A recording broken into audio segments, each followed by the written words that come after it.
Our next storyteller is Maria Marroquin, and I've known Maria for a number of years. She's the executive director of the Day Worker Center in Mountain View. And this year, KQED named her as one of their local heroes. But anybody connected to the Day Worker Center knows for many years what a hero she really has been for many years. She herself was a day worker not that long ago in 1999 and joined the staff at the Day Worker Center in 2002. But to so many people I got to know at the Day Worker Center, she combines, being a mom and a cheerleader, and literally a cheerleader at the soccer games, and just the kind of person that I wanted on the stage because you're going to love who she is. So here you are. Thank you, Elliot. Hi, can you hear me? Okay, well, thank you for very kind introduction. So, yes, I came to this country in January 6, 97, with my only son, Angel, teenager then, and very tired in the whole sense, emotionally, financially, physically, for a fight and a lot of struggles in my country. I decided to come on vacation and just relax and come back to my country and start all over again. But being here, I couldn't live anymore. I immediately fall in love for these wonderful people.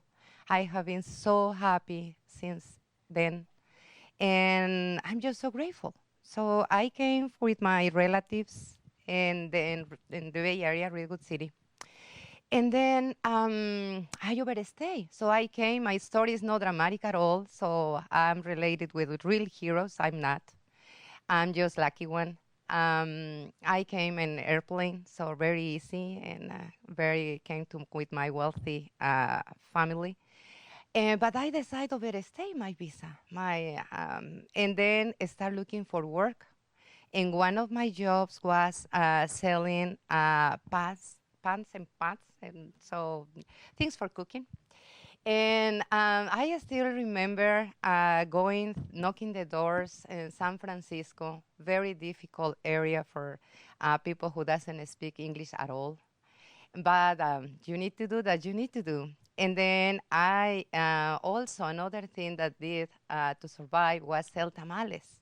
By the way, I don't know how to make tamales still, but I have a good coach, my cousin, and she made the tamales, and with my son, knocking the door, just all the area in Redwood City, just selling tamales and just get some income from there. Then after a while, just realizing selling tamales wasn't enough to pay my rent, so I started working as in one thrift store, secondhand store here in Redwood City, and I just sorting clothes. So, people generously donate clothes, and we just sell it later. And that full-time job wasn't enough to pay my rent and pay my bills and pay for my son education. Then the opportunity came, and I applied for a job in San Francisco airport in a company who make prepared food for the airplanes. So in that part, I was brave enough, drive without driver license. So going through from Redwood City to San Francisco every day, I worked in the graveyard shift for 9 months. I was working 16 hours per day and commute. So it was really intense, and learning English. So besides trying to learn English. Well, my health wasn't very happy with that. And I decided to quit in my sorting job here in the Redwood City. And then I just keep for a long time the job in the airport. And was happy. I make a lot of overtime, and the bills was on time, paying on time, my son going to school, being very little with him that brought a lot of sad consequences, as you can imagine. Only teenager, being by himself many hours without supervision, it's not easy to realize that he wasn't doing pretty well.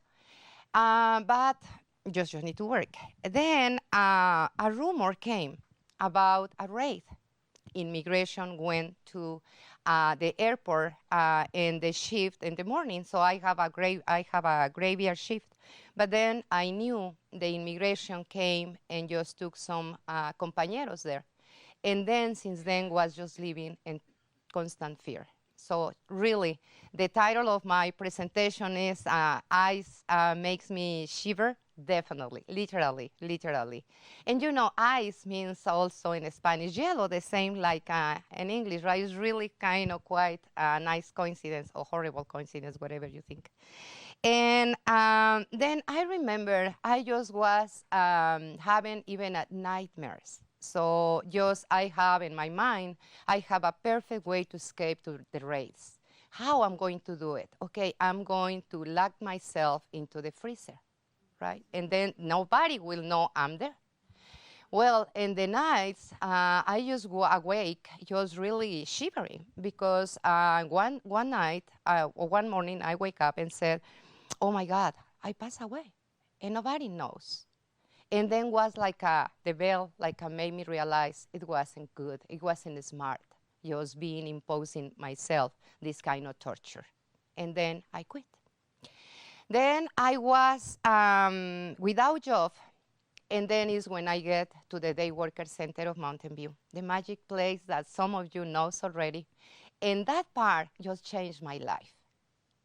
I get, I forgot one very important piece of my life. Another thing, literally, I fall in love with a wonderful man. So I get married, and I became Maria Marroquin. My name is Marroquin is my name of married. By the way, unfortunately, the marriage didn't work out, and we divorced. But I keep the name, and I keep the wonderful memories just to be related with a wonderful Salvatorian gentleman, and a very wonderful piece of my life. Well, then was one part. I changed my name, I changed my lifestyle because I started doing a house cleaning job. And my country barely cleaned myself, my home. And now I'm here became for me like a heroine because I was able to clean houses. And with the knowledge about who are really the day laborers, so just growing myself immense appreciation and admiration to this community. And I became, after I get married and I was able to find a job, other type of job, I decided to stay with him and just became an advocate, volunteer, very, very vocal. I'm a strong woman, and I use all my talents just to advocate for them. Because I feel that becomes like the mission of my life. Because even I know it's a lot of misunderstanding about this community. Many people really don't realize how difficult is wait for job on the streets. So many people think is lazy, they are lazy, and me between them, because when I was in my country and I see people just sitting, waiting for job on the downtown of the capital, I thought the same. So these people, how they can find job if they are here just sitting without doing anything. But they really took this on my shoulders just to explain as often as I can that day workers are really the true heroes. They are here working as I did many hours, just bringing food to their tables, sending money to their countries, to their families, to the loved ones who probably they will never see again. Because, for example, even in myself, I came here and my mom passed away, and I wasn't able to be with her in the last days of her life, being really close when I was there. So even my story has a lot of drama. I believe has a happy end because I'm able to see my son now. He's 32 years old, father of two. I'm a grandmother. I am a grandmother, very proud because, by the way, I just came for a tournament, robotics tournament with my grandkid was participant. And so I'm so happy with that. And I have opportunity to be here with you. related with wonderful people like Elliot, and just I think doing my little part, just to open open more doors for my community, for more understanding, and just working more together. So something common that I perceive in your story, Lorenza, in your story, and your grandma, is this feeling of looseness, right, or lost. So hopefully, now that you know what difficult it is, probably you can spread the word, and this community became more welcoming. Because definitely, sometimes the government really is scary. I was rejected, even though I was ready for take my citizenship, being online, waiting for that. I was rejected in the very last moment, and it's not right. And I just want to call your attention just to be more understanding and more welcoming, because many people who are here, they really don't want to come. They come because we have to. And I believe when we are here, we really deserve support and respect. So thank you very much, and I know my time is over. Thank you.